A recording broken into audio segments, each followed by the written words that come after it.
అద్దంకి దయాకర్ కాంగ్రెస్ పార్టీకి వీర విధేయులు, ముఖ్యమంత్రి రేవంత్ రెడ్డికి అత్యంత సన్నిహితులు.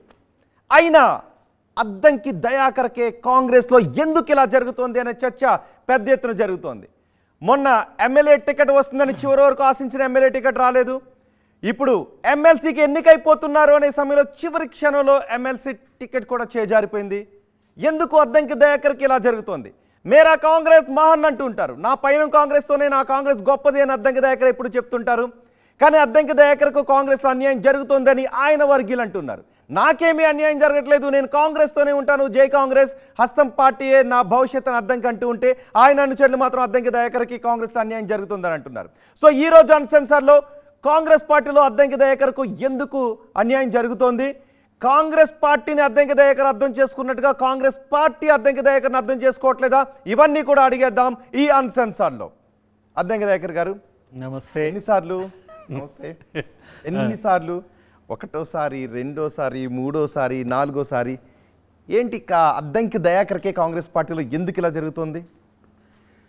అంటే ఇంకా మంచి అవకాశం వస్తుందేమో, ఆలస్యం అమృతమయ్యే అవకాశం ఉందేమో, నా దృష్టిలో అదే అనుకుంటున్నాను నేను. రేపటి రోజున నేను కాంగ్రెస్లో ఎదుగుతున్న నాయకుల్లో నేనే ప్రధానంగా ఉండే అవకాశం ఉంటుంది కదా. So I'm waiting for that only. ఒక్కసారి గుండెల మీద చెయ్యేసుకొని ఒక్కొక్కసారి కెమెరా వైపు చూస్తూ లేదా నా కళ్ళల్లో మళ్ళీ ఆ విషయం చెప్తారా? Definitely I'm going to be a big leader in Congress party. నవ్వుతూ చెప్తున్నారా, నవ్వుని నటిస్తూ చెప్తున్నారా? నేను నటున్నే కూడా, కానీ రాజకీయాల్లో నటించాల్సిన అవసరం నాకు రాదు. ఎందుకంటే ఆ నటన కూడా కాంగ్రెస్ కోసమే నటించిన.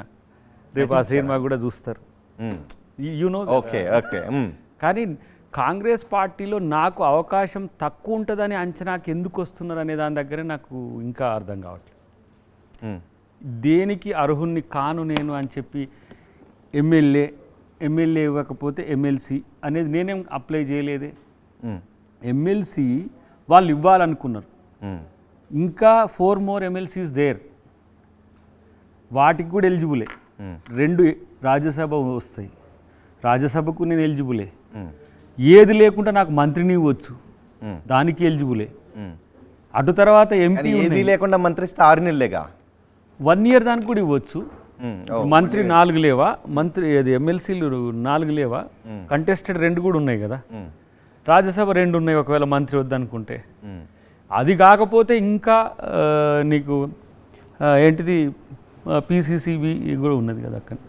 PCC ఎక్స్పెక్ట్ చేస్తున్నారా? అడిగితే నష్టం ఏంటి, అడగొద్దా? దానికి ఎలిజిబుల్ కానని నీకు అనిపిస్తుందా? అనిపించట్లేదు. ఇంకేంటి? సో మీరు PCC అడుగుతారా? దానికి ఎలిజిబుల్, మీరు PCCకి ఎలిజిబుల్ అని పార్టీ కనుక అడిగితే తెలంగాణలో ఇతర కాంగ్రెస్ సీనియర్ నాయకులు అనుకుంటున్నారా? ఇప్పుడు RTV ముందు మనం మాట్లాడేవి రేపు నన్ను అధిష్టానం పిలిచి అడిగితే వాటి గురించి నేను చర్చ పెడతా. అంటే మీ మీద కుట్ర జరుగుతోంది, ఎమ్మెల్యే టికెట్ రానవట్లేదు, ఎమ్మెల్సీ పదవి రానవట్లేదు అని భావిస్తున్న నేపథ్యంలో మిమ్మల్ని PCC చేయడానికి కాంగ్రెస్ సీనియర్లు అంగీకరిస్తారు? ఎవరు నన్ను అడ్డుకునేది? ఎవరు చెప్పు? నన్ను అడ్డుకునేది కంపల్షన్ తప్పితే నన్ను అడ్డుకోగలిగిన వారు ఎవరు?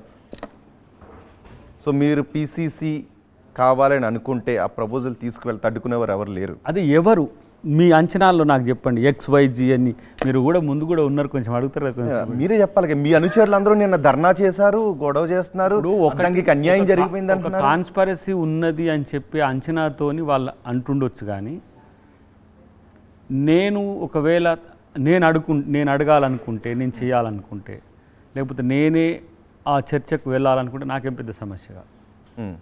బట్ నేను కమిటెడ్ సిన్సియర్ కాంగ్రెస్ గైగా ఉండాలనే ఒక కన్విక్షన్ తప్ప నేను ఎక్కడ ఏది కూడా అడగలే till today.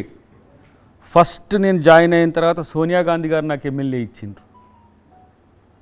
She is as a AICC president. Second time నాకు రాహుల్ గాంధీ గారు పిలిచి ఇచ్చిండ్రు. కండిషన్స్ అప్లై, మీరు చూడండి, AICC ప్రెసిడెంట్.